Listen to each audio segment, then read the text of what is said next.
Hey, aloha, everybody. I just wanted to introduce today is a wonderful day, a wonderful live. I am your host, Selena Conmackey and Anna Larson of the Folke Institute. Anna is going to share a little bit about what today's about.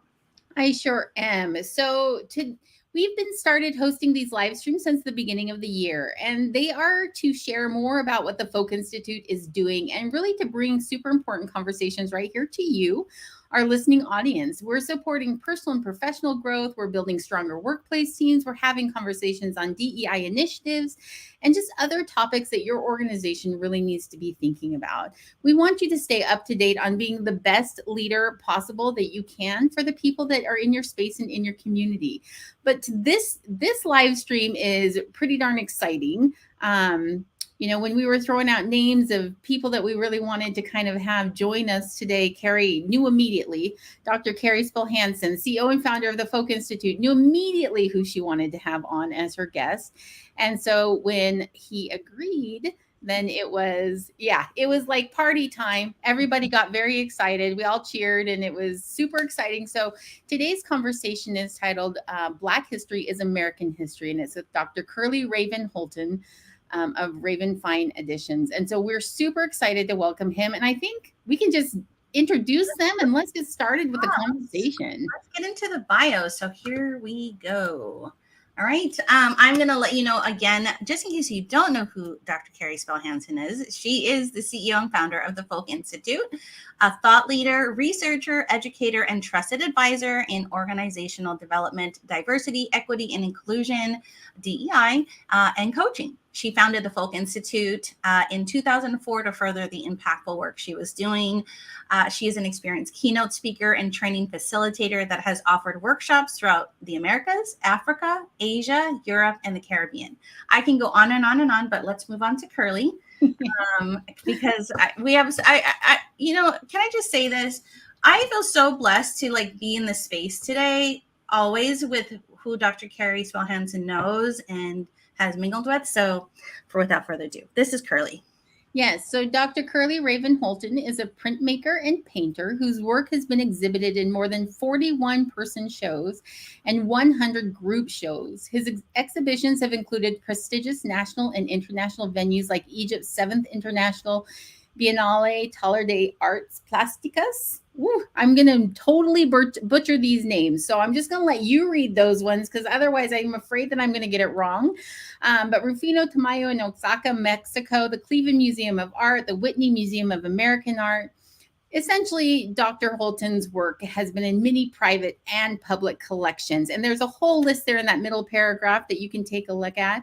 He earned his MFA with honors from Kent State University and his BFA from Cleveland Institute of Fine Arts in Drawing and Printmaking. He began teaching printmaking and African American art history at Lafayette College in Eastern Pennsylvania in 1991. And spoiler alert, that's where he and Dr. Carrie met each other. So I'm sure that they'll have that conversation once they both get on. And then the last thing I'm going to mention is that he established Raven Fine Arts Editions in Eastern Pennsylvania, was named David M. and Linda Roth Professor of Art at Lafayette College, and received an honorary doctorate from the Institute for Doctoral Studies in the Visual Arts, New York City in 2017. So essentially a really amazing person in our midst today. And between the two of them, we're just sitting in greatness, which I love. Right?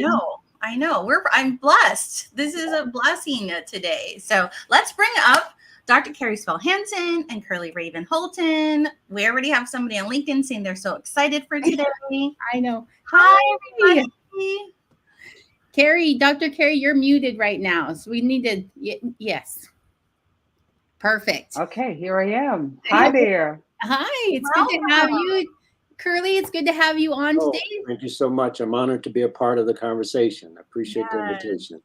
Now, why don't we just jump right in and we'll get started with the very first question, because this is why we're all here, right? Is to have this conversation. So Anna, I'm going to put Curlee in the spotlight and let's ask that first question. Oh yeah. So the first question deals with a quote. So Selena, can you throw that quote screen up? Because one of the things that we do in the Folk Institute newsletter each month is we pull out an inspirational quote or a thought. Sometimes it's done by Dr. Carrie, sometimes it's somebody else. This one happens to be from Dr. Carrie.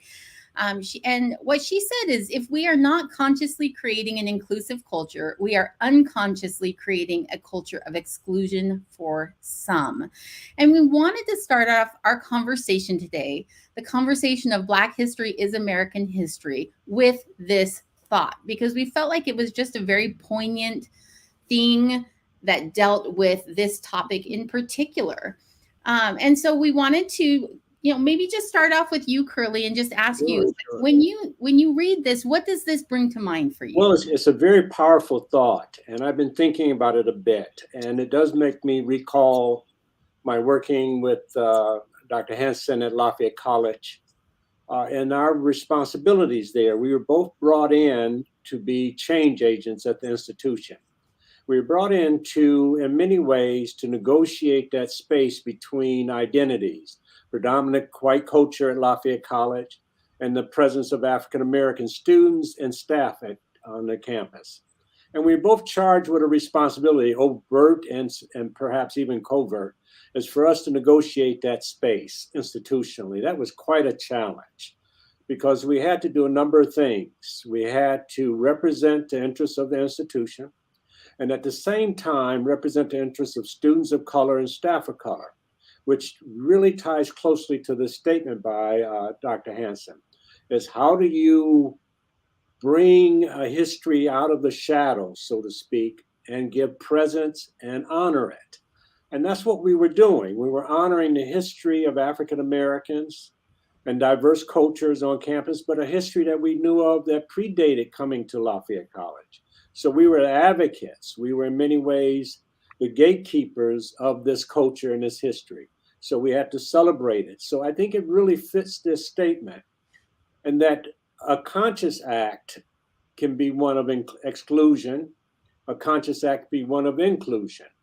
This unconscious act in many ways is collusion, not so much an effort to prevent someone from being recognized, but the passivity of it, not taking action, not acknowledging. And that is happening too often in our society. And we see it happening right now with what we call Black studies or the study of African-American culture and others and how they impacted the American way of life. So this is quite a battle that Carrie and I were involved in the trenches at Lafayette College, but now we see it on a national conversation. So this is a very important statement and a statement that remains relevant to this day. It brings to mind a lyric by Bob Marley, "All I have is my redemption song." This ideal that what we have to do is bring forward those histories and those knowledges, both in a universal way and a particular way. What I mean by particular is I was never apologetic for the experience of my parents and my family. They were not lacking. They were not born with a veil of shame. They were honorable people. They were moral people. They were hardworking people. They were people that gave me a powerful legacy. And to come into a world where I was asked to apologize for that was unacceptable. So this quote by Carrie, I think, is right on the moment and is very important. I totally agree with that. I love what you said when you said it's not about a collusion to do something anti. It's the passivity. It's the passivity. And that statement right there just really hit home. Carrie, what would you add to what Curlee said about this? Well, first of all, I just have to say I am so incredibly excited to even be sharing this space with him. He's just such an amazing human being and has always inspired me from the time that I met him. And I'm a creative, and yet I'm not an artist in terms of the printmaking or anything like that. I'm a creative with words. I'm also I love to surround myself with people that can help me bring my vision and my desire, my way of being and my way of teaching to life. And he's just one of those individuals. So I so honor him for that. And he's right on target, because when I'm thinking about this, it also brings me to some of the research I did, particularly the research with my dissertation. And those of you that know, the title of my dissertation starts with Unbossed and Unbroken. Okay, because That's who I am. And that's what I convey in my teaching to people of color primarily is like nobody bosses you. You get to decide who you are. Mhm. Okay, regardless of what barriers we are encountering and facing, we get to decide that. And so that balance that Curlee was speaking about is what did we do in an environment that is predominantly white at the college that we were at?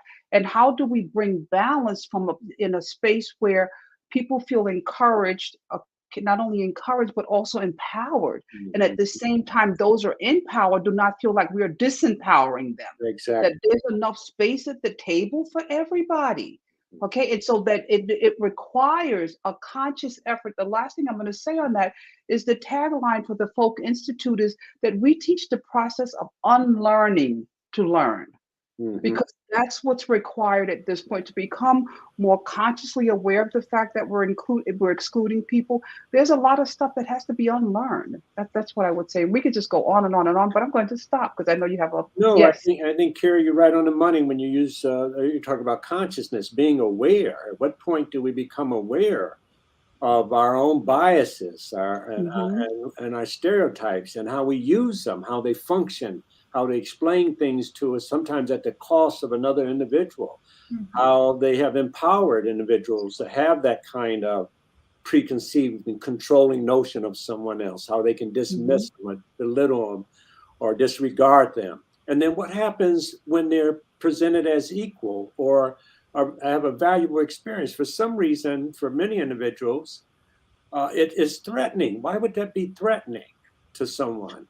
For me to Mm-hmm. be perceived as capable, to be perceived as being gifted. I have people that come to my home where I live in a community that's predominantly white and almost all white and rural on top of a hill in Williams Township. And they have to negotiate the fact that I'm present. They have to think about ways in which they can introduce me. Oh, he's a professor, so he's okay. He's nice. You know, they have to find ways to negotiate my presence because my very presence seems to be threatening because it might question who they are. Why does it have to do that? You know, it doesn't have to do that. I remember when President Trump was running the first time, we would have people coming by my house and knocking on the doors, asking me, would I support Trump? And I would say, no, but I feel for you. I understand you feel threatened. I understand you feel you have no control and you want this person to represent your control. I understand. I'm not voting for him. I'm voting for someone else, but I do understand your dilemma, your Mm-hmm. problem, I feel like your fear of the other. And why would the other be so frightening to someone? Because of self-doubt. And this consciousness that Dr. Hanson is raising is the ability to do some self-evaluation, to really look at some reflection of oneself and to understand what is important and what is valuable.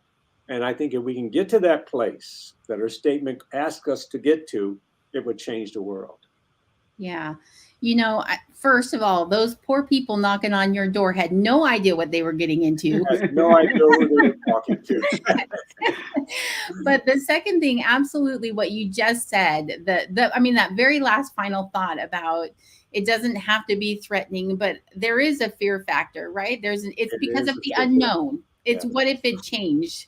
And then my whole stability level, what I know to be true has to change along with that, right? And that's frightening for people. That's something that they're sometimes not willing to accept or address or aren't ready for, but it shouldn't matter. Ultimately, it doesn't matter. No, And in that's the end, it doesn't matter. no. Because we bleed the same, our organs are the same. I have a friend that's a surgeon in Atlantic City, and he was operating. He's a trauma surgeon, and he was doing a procedure on someone that was in a motorcycle accident. And when he was doing a surgery, he had all these tattoos, and this is an African American surgeon, and the tattoos had derogatory statements about Black people tattooed on his chest. Hmm. White nationalist marks and statements on his chest. And he said he bent down and whispered to him, "There's a nigger saving your life right now." Hmm. Because that was what was written on his body. So this is a doctor who could care less about that in a sense, that he was saving another human. So maybe that individual changed his way of thinking after that, when he realized who his doctor was coming into the room to see how he was doing. Yeah, let's hope so. And I feel like what you both are saying right now, I mean, it ties so well into the topic of today, right? The history, the Black history, and how that is American history, and how American history. It is American history, and that it's not separated. It's not like there's like a separate path or something different that has occurred. And that's what you're saying, even up till to now and today, and what we're dealing with now and today.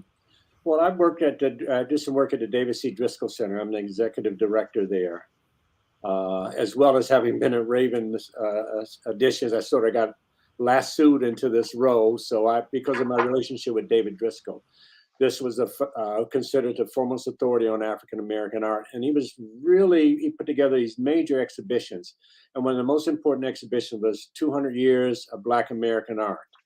And that was from 1750 to 1950. And most Americans never believed any of that existed until he put this show together. But he would always call for the end of the shows. He would say, this is always just American art. It is just American art. And so I to support your position, it is just an American experience that has certain kinds of qualities to it and expressions. And Toni Morrison said that we have to see the eyes to everyone in America to really know what America is. Excellent. Yes. Goodness.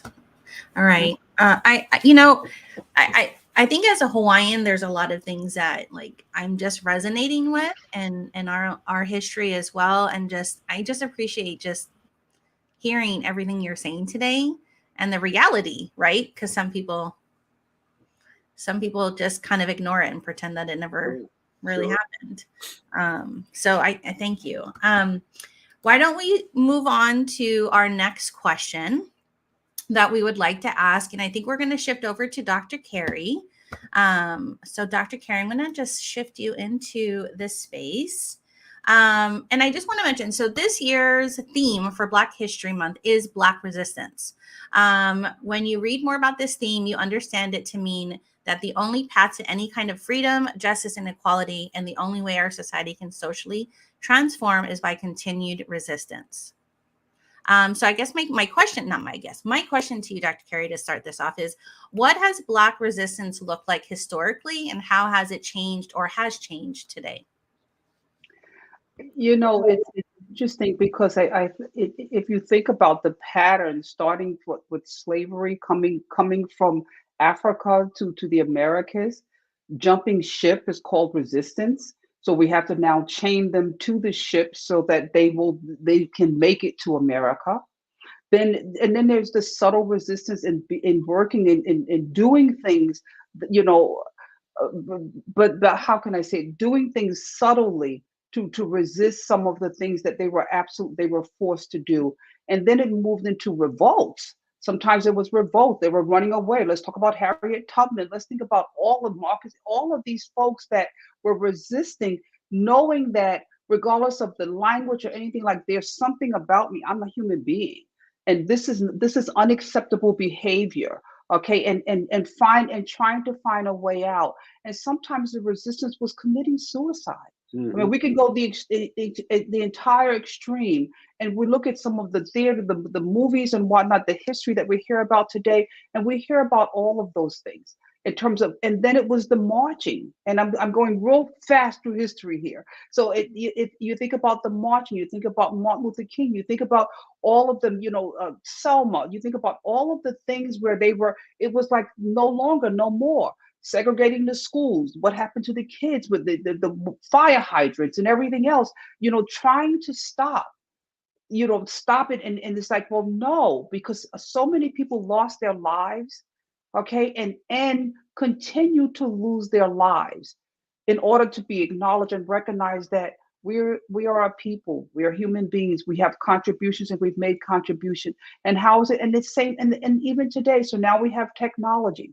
So now we can, it's being seen all over the world. It had been before. It was newspaper and such. And now all over the world, we're saying the same thing. Art is also a form of resistance, and I'm sure Curlee can speak to that as well. Sure. Okay, the teaching that we do is a form of resistance that's unacceptable. My research on women and leadership and such, and Unbossed and Unbroken, is resistance.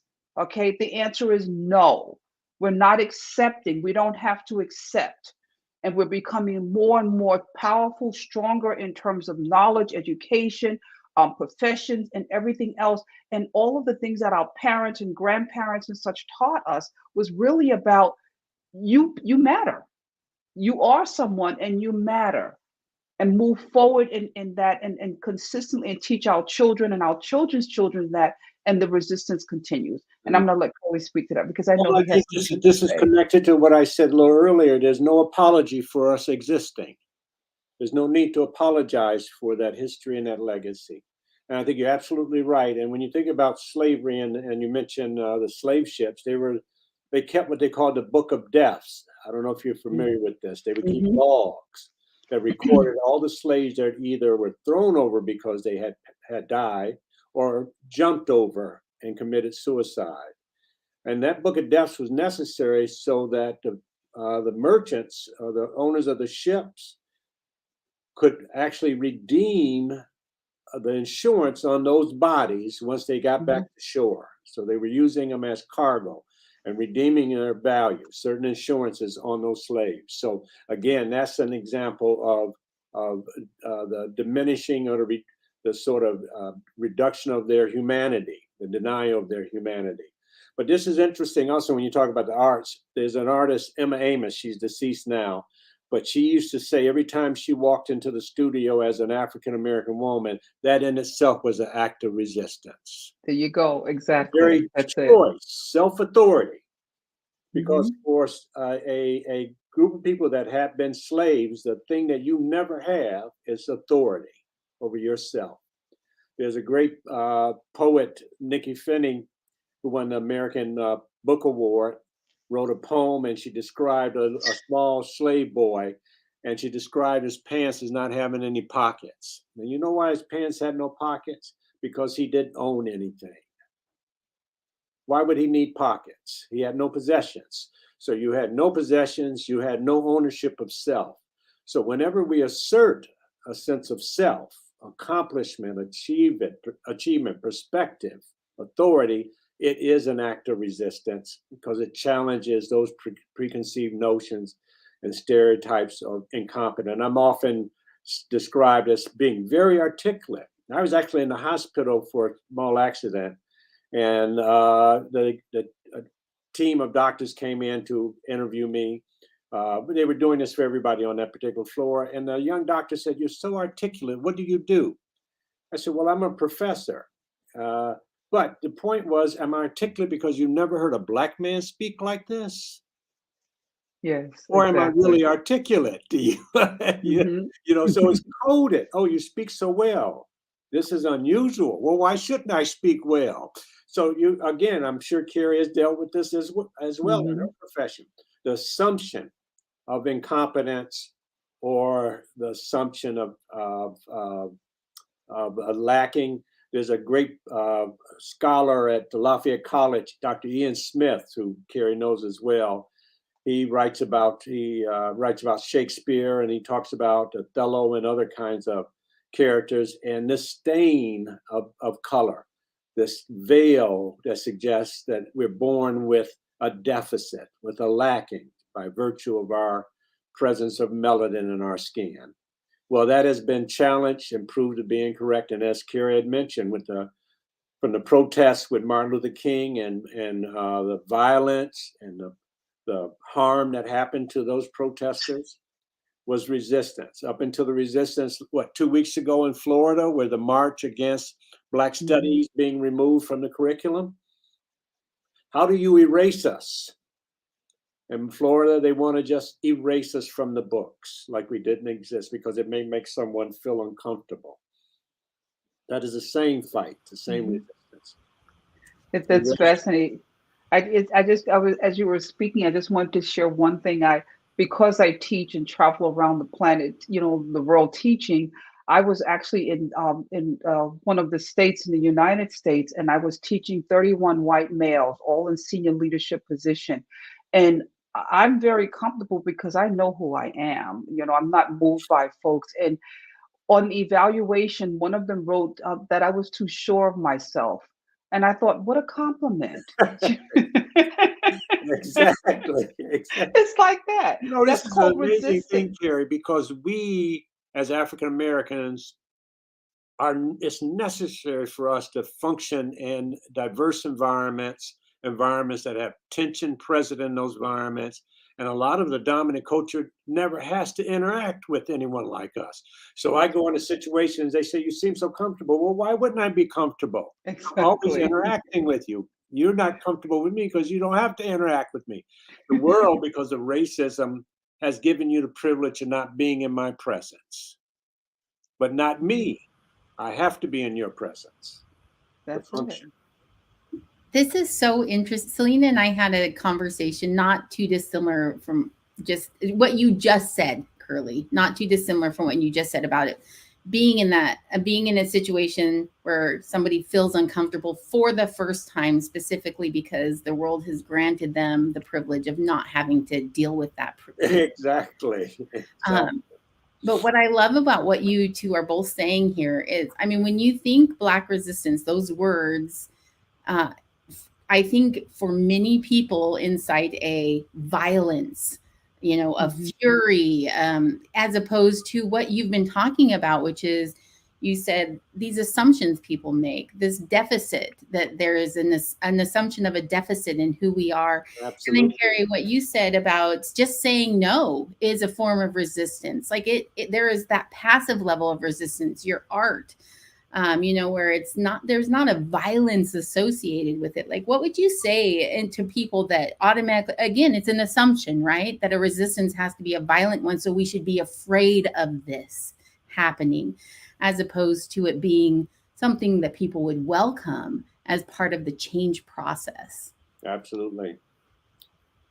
Yeah, and that people have perspectives to bring that would enhance each person's life. There's a great saying, and I think Carrie's heard me say this before. In West Africa, there's a great saying that it takes all our hands held around a giant Balboa tree to know the truth. It takes your hands and it takes mine. If anyone is absent, the truth is not present. I love that. And you know that the cultural icon for the Folke Institute is the Balboa tree. There you go. I thought I'd share that because, again, there you go. Unapologetic. Yes, it's all so connected. We all are so incredibly connected, and understanding that, and that there really is enough room. I mean, again, the whole process of teaching the unlearning that is so incredibly necessary, and that's what we did at Lafayette College with the art gallery at the Black Cultural Center. Use it as an opportunity to bring people together, to listen to artists speak about themselves, their culture, and such. It's so that people, how can we present to the extent possible in a non-threatening way? Okay, and that too is resistance. And something you said, Anna, one of the things that I had to unlearn was when I hear the word resistance, what that means. Because again, that was part of my process to be and to stand in the space that I stand in today, was recognizing all aspects of what that means, and again, being unapologetic, but also understanding. So there's so much learning and acceptance and unlearning that's required at this point in order for us to continue to move forward.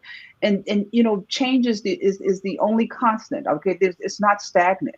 So nothing can remain the same. And no matter how much people try to force or get people to stop moving forward, it's not going to happen. This is it. This is the reality. We are moving forward. We are progressing, and we're going to continue doing that. Yeah, and it has many layers to this. When you think about American history, for there to be 300 years of more presence of African Americans in this country, in this society, that sometimes we behave as if we don't know anything about race relations. If anybody in the world should be expert on this, it should be America after 300 years. If we haven't resolved this by now, I don't. It doesn't make any sense that it can't be resolved.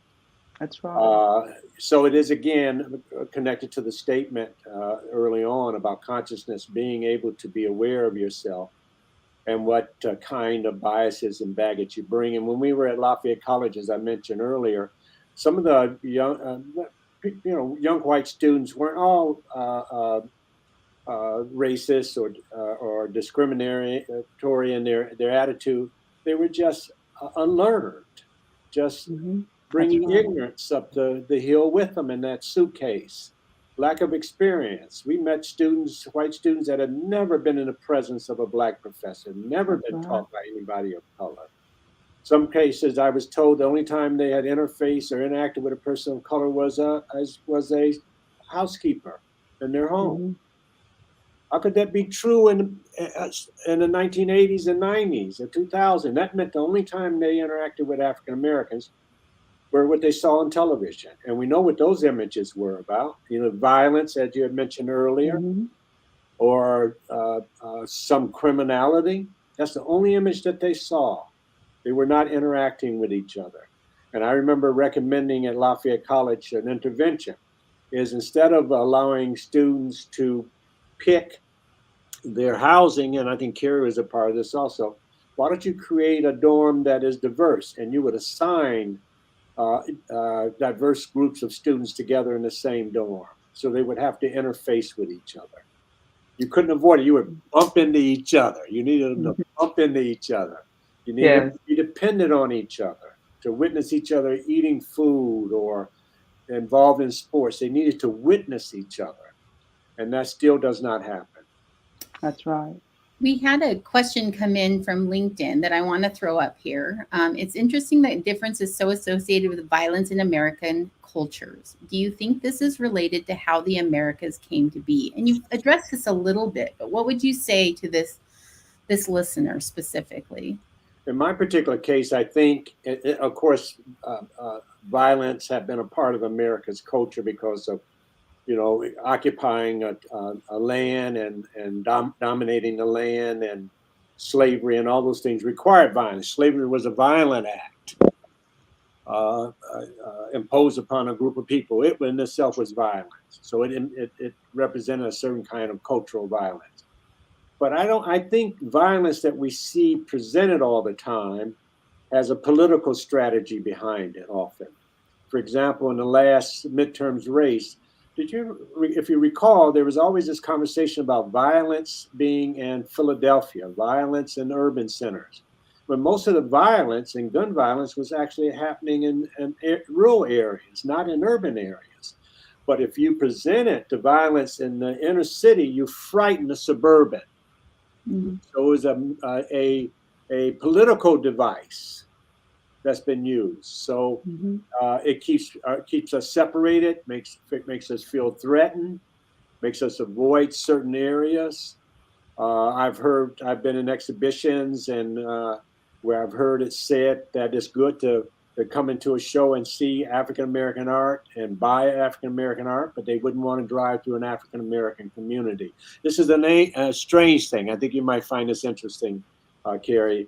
Is one particular person that was at this event that I was talking about. They were celebrating an African American artist, and 95% of the audience was collectors and white.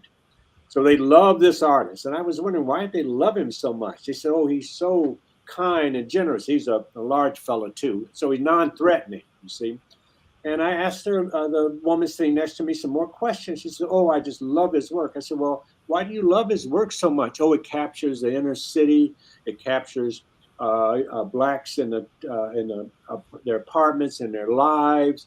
But I would never want to drive through that neighborhood. I said, why? Because she said I would feel threatened. And she said I could see these mothers pushing 2 or 3 children down the street in strollers, these poor Black mothers. I said, well, wait a minute. Why is it poor Black mothers? If it's a white female with 3 kids or even 6, they're on the front of Time magazine. They're celebrated for their fertility. But if it's a Black female, then somehow there's questions about the morality connected to this Black female. I said, this is terrible that you think of it this way. But on one hand, it could be what we call a very Republican. What I mean by Republican, early on, this Republican ethic meant very much rural, more children to work on the farm. The more children you had, the more valuable the woman was. If she was infertile or barren, you could actually abandon her. So if she couldn't give you those children you wanted, she was worthless. But when it came to Black females that had multiple children, somehow it was derogatory. Exactly. It was interesting how it shifts Exactly. and it's used politically. And it goes back to, we continue to feed the fear. Feed it. Okay. And so part of what we work on and what we do, and certainly what we're doing at TFI, is like, how do we begin to minimize it, to some point, creating an environment where people start to question some of these things. Yes. And I believe that we have people, as I watch the various generations, we have 5 generations in the workplace now. As I watch the various generations and how they are, regardless of race, gender, sexual preference, whatever, they're questioning, like, wait a moment, why? Why is this way? So that's why I said change is inevitable. I think you're right. Change we're moving in that direction, because it's what was acceptable 30, 40, 50 years ago is no longer acceptable by the generations coming up, and they are going to ultimately dominate. Yes. So it behooves all generations to begin to listen and to acknowledge what is and what's happening. And when you look at the diversity, what is, I think, 20 by 2028, whatever, we will be dominated by minorities more so than the majority population. Yeah. Now, there's no reason for fear, because there really is enough room at the table for everyone. Sure, but even if the majority of the population is brown skin or Black, they'll be continue to be described as minorities. Exactly. Until we change the language, until we change it. They will forever be minorities. Exactly. Exactly. It's interesting how that label was attached to people of color. It's amazing. It is. It's fascinating. But I think you're right. I think with the younger generation, even the conversation we're having is more open-minded. I think also women are far more progressive, and as women have more positions of authority, they bring greater diversity and sensitivity to the issues, because in many cases they have also suffered some discrimination and questions about their value as humans. So they bring a certain kind of awareness and sensitivity to it. I think that is happening. But generationally, I think you're right on the money. We can, in my own household, can talk about gender identity, and we are wondering why someone is not gender specific, and our children have to tell us that it doesn't matter what they are. It's their personality, not their gender assignment. So it's getting rid of some of these labels. It takes time, and we use resistance from some generations to this as if it's threatening. Why would it be threatening? Someone's gender identity or sexual identity be threatening to someone? I'm always puzzled by that. Aren't we only interested in our own sexual identity? Why are we interested in someone else? One would think. Yeah. One would think, right? Yeah, why are we interested in someone else's? So this idea of your identity as being different than mine, racially or ethnically, why does that have such significance? It's about our character and about our value that should transcend all of that. Yeah.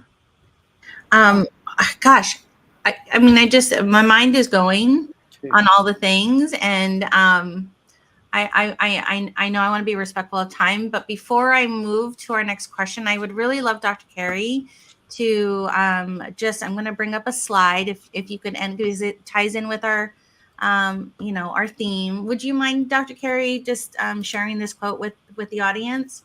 Sure. Do not get lost in a sea of despair. Be hopeful, be optimistic. Our struggle is not the struggle of a day, a week, a month, or a year. It is the struggle of a lifetime. Never, ever be afraid to make some noise and get in trouble. Necessary trouble, that is. Yeah. Yeah, absolutely. This was actually a quote that was found on one of the websites that I had gone to learn more about this year's Black History theme of Black resistance. So I did drop that into the comments for anyone that is interested in learning more about this and kind of what Dr. Carrie and Dr. Curlee have been talking about today, then please click that link and educate yourself on what you can. Okay, so yeah, so you know what's funny is I love just letting the conversation flow because you both just naturally progressed into our next question for you without me even really having to say anything at all. So I'm just going to throw up this banner and just, we're talking from both your personal experience and your professional experience. But in your mind, what does true progress look like? Well, in my case, I think it's what has been very important to me personally and in my work, culturally and the institutions I work with, is a sense of responsibility and awareness. And this is connected to, again, to Carrie's statement about consciousness, to help raise the consciousness of each individual so that they could accept themselves, see themselves, accept themselves, and do the right thing, the better thing. So becoming conscious is very important to me. So I look at progress as an effort to return to the garden, so to speak. And what I mean by the garden as a metaphor is that when we're in the garden, we are being our most authentic self. We're being our most caring self, our most generous self, our most compassionate self. And I think when we're in that space, I think we are most human when we're in that space. And human is not something that you just are given, it's something you develop as a person, your sense of humanity. I've worked with individuals that were great humanists, like Dr. Driscoll. It was always about larger than him. It was always about generosity. It was always about nurturing someone else so they could grow. And that if they grew, it was a benefit to him because they knew it would be expanded and shared with everyone else. So I think the most important thing is to recognize that everyone has a genius to bring to the table. You just have to understand what that is. You have to embrace it, and you have to be willing to present it. That's what progress looks like to me. Enough courage to do that. Mm-hmm. It is individual and it is collective. I do it in my own personal life. I try to do it with my children. I do it with my interaction with my colleagues. I hold them to account. Why did you say what you just said? What is that meaning behind it? So I think if we can make people responsible, because it's too easy to be casual. It's too easy to get away with being derogatory. It's too easy to get away with being discriminatory. It's too easy to get away with biases. If we're held account, if we're asked to explain our statements, to own those statements, I think it only makes us more conscious and more fully human. That's progress to me. Yeah, absolutely. I just wrote down the time for this right here because that what you just said is such a good little. I'm going to pull that out, and it's going to be one of the things that we share over and over and over again. I think. I mean, I love that. Thank you, Carrie. If we asked you the same question, what would you say? I would start by saying that when I was 5 years old, I remember telling my parents when I grew up I was going to change the world. And progress to me is when I came to the realization that it really is one person at a time. And so and creating that space for people to, as Curlee is saying, holding them accountable for what they say and who they are and how they're showing up in the world. If you look at what's happening in our world right now, people are looking for truth. People are looking for authenticity. People are looking for connection. Okay, and you cannot connect with falseness. You cannot connect with people that have barriers. You can only connect. It's a heart thing. Okay, we could talk about the intellect, but it's also the heart thing. We know in our heart. We open our heart when we feel love. We open our heart when we feel connection. We close our hearts when we don't. The more we're opening up our hearts and connecting with each other, and I see that happening because that's what I chose to see happening. Because it's also a choice. I chose to see progress. I chose to focus on that and to spread that and to let other folks that don't see progress talk to them about the progress. Because it's also we get to it has what I call like a snowball effect. And that's what we do. And if you think about a snowball going down a mountain, it gets bigger and bigger and bigger. And those of us that are standing in this space, the four of us that's on here, the people that are listening right now, we're pushing the snowball. That's Well, progress. it requires self-reflection, doesn't it? Absolutely. Self-reflection. Absolutely, without a doubt. I just want to mention too, and I think, right, is sometimes when we're at the top and we push that snowball, sometimes you don't realize the impact you get to make. That's right. So, know that maybe just because it's not in sight, that what we do, right, how we make this change is That's not a good point. on the way Absolutely. down.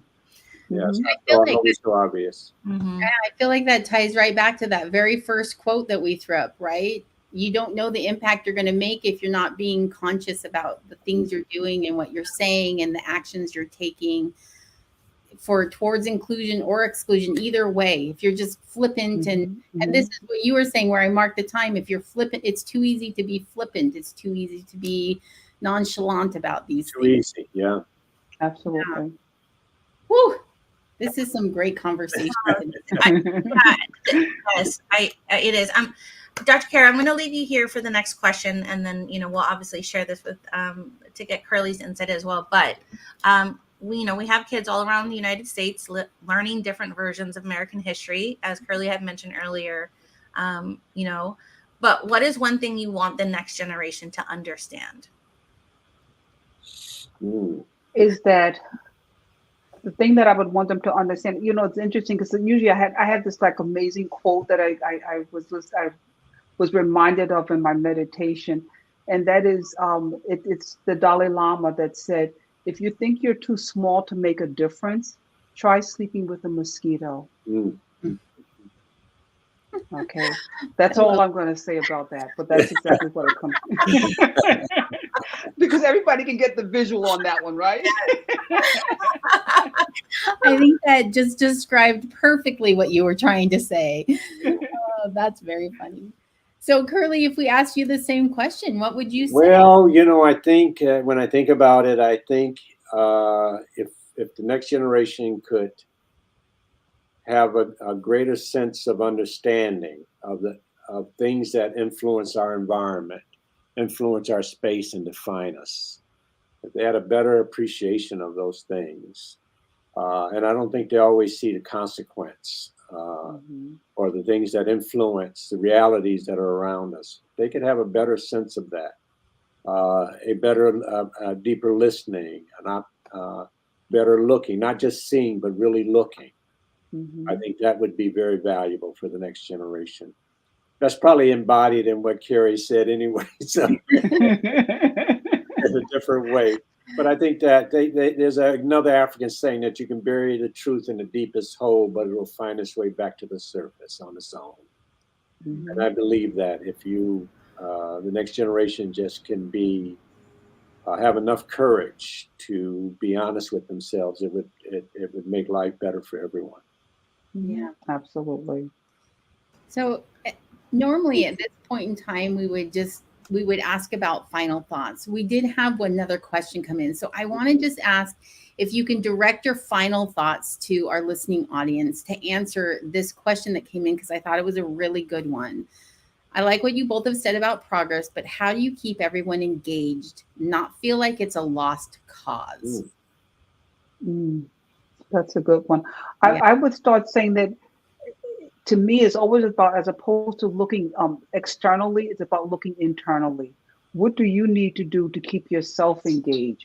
What do you do? What are your practices from the time you wake up in the morning until you go to bed at night that energize you, that recharge you? Because if you are energized and recharged, that is what you're going to draw to you, and you're going to encourage people, even people that you don't know. Whether you're in the supermarket and you say to someone, so how's your day going? Regardless of what color they are or their gender or whatever, if you say that, you are going, that's how we keep the progress moving forward. It starts with within. What are we doing internally? What do you need to do? Check in with yourself. Know when you are weaning. Know when you are drained. And I can share that because I had to shut down. Because I'm giving and I'm giving. Sometimes we act that we treat ourselves like cars. The car's out of gas, and the car's out of gas. You're not going anywhere, but you're gonna keep driving. Until the car falls apart. So again, what are you doing for yourself to stand and to be that light and to be that beacon? And what do you have? What type of support do you have around you? Because each time you go out, then you're going to impact and affect and encourage others when you do. That's what I would say about it. Sure. Well, I'm going to build on that a little bit. I think in my life, I try to make decisions based on my values, not on someone else's. Not predicated on their response. It's predicated on my values. So I'm trying to assert and build a world that I want to exist and how I want to relate to that world. That's that garden I was telling you about earlier. I think that's the most important thing. So whether others don't react or participate does not change my commitment to that value system. And we have to understand, we have to be very mindful of how people behave and how they're conditioned also, and how they might not be aware of their own behavior. Recently, my grandson, I was in the kitchen and my grandson was downstairs, and I could hear him. He was very loud. He was arguing with someone on the phone. And he came upstairs, and I asked him, why would he have to argue and raise his voice that loudly on the phone? You know, I said, cell phone has a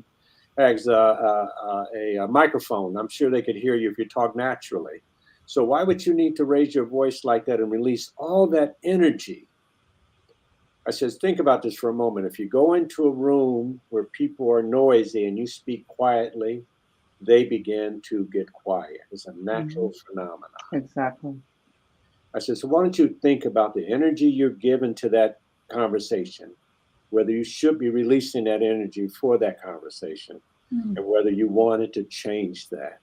Now, he's 17-year-old, and so, you know, it's hard for him to come to any kind of understanding. But my point is you have to keep moving it forward. Even if you don't embrace it, you have to move it forward. So that to the person that asked the question, you have to keep the faith. And as John Lewis said, who I've had a chance to meet and be around, is you have that good trouble you get in. So you keep the faith. You do it because it's your value system, not someone else's value system. And your choice to take these positions are not predicated on how someone else will react. It's predicated on what you believe is important in your life and how you should relate to your fellow human, your fellow community member, your fellow family member. So yeah, keep that faith. That was such a good final thought and way to end this live stream. Right? Yeah. No, it is. Well, first, before we say our goodbyes, I want to just share real quickly where you can continue to connect with Curlee. And I'm going to bring that up here. And we'll let you know, or we'll have Curlee share with you all where you can find him. Yes, you can contact me at ravenfinearteditions.com. You can go right to the site and you can send me messages if you like. And there's a social media presence. You know, I'm pretty popular on social media, although I've never been on there myself. I have a social media manager, so I get notes all the time. She says, you're all over the place, and people will write to me and they want to reply or respond. I say, I've never been on there. I don't even go there, but you can reach me through that contact. So just reach out and I'll respond. And I would appreciate any kind of follow-up on this. I think this is a fantastic conversation that needs to continue because it's inspirational. And, you know, I hadn't seen Carrie for many years, and she brings so many good memories back to me. But the most important one is that we were at Lafayette College to change lives and change perspectives and to bring a sense of truth to that community about our experience as people of color. Absolutely. And I'm going to have to add a plug here. Check out his art. Obviously, I own several pieces. Check out, he's an amazing artist. So please, if you have the opportunity, do check it out. You can Google me. Yeah, you can Google him too. You can Google me. We dropped the direct link in this live stream. So you just have to click on it and you can go and see what Curlee's art is. Yes. We had a nice little chat with Curlee before we all came on live just about a piece that had resonated. And I just think, yeah, art speaks to you. And I think it's yes, please go and look. I think you will be inspired. You will emotions will happen, right, Curlee? I think that's the best way to say Absolutely. it. Mhm. It's about reaching out and about connecting. That's what the art is about. That's it. Yes. Exactly. I will tell you, this has been an absolute blessing to be in this conversation with you both. And so I want to say thank you. You know, and Curlee, thank you so much for saying yes. And Dr. Carrie, as always, you are such an inspiration, and you have such a wonderful circle of people that you know that can have conversations about this. So I just want to say thank you. Thank you for Yeah. today's Thank show. you so much. You are Thank both of welcome. you. Thank you. And thank you, Curlee, for saying yes. It's so awesome to spend time with you. Yes. Well, I Again. only did it because you asked. I don't do this often. I thought I owed you something. So I Thank love you. it. So as we get ready to close out today's conversation, we do want to remind everyone that the focus and the mission of the Folke Institute is to encourage everyone to recognize and celebrate the diversity that surrounds us. And so we did also drop into the links our 2023 inclusion planner. You can grab that from there. It lists holidays and holy days celebrated around the world. You know, that's a great first step in recognizing something that may be different and other than what you know, which, you know, is really one of the running themes of the conversation that we've had today. And then next month, mark your calendars for March 23rd, 1:30 p.m. Eastern. We're going to have on our guest Elena Love with Purpose Linked Consulting. We're going to be talking about Women's History Month and finding purpose and how that has helped women change the world. So Curlee and Carrie, thank you again for being here today. Thank you, everyone, for the wonderful comments and conversation that was happening in our comment sections today and all the different places that we're streaming. We hope to see you again next week. Hit subscribe on Dr. Carrie's LinkedIn and YouTube and Facebook, and join us every month for these live conversations. All right. Thank you. Thank you, Selena. Thank you, Anna. Thank you. Thank you, Curlee. All right. Take care, Carrie. Okay, bye-bye.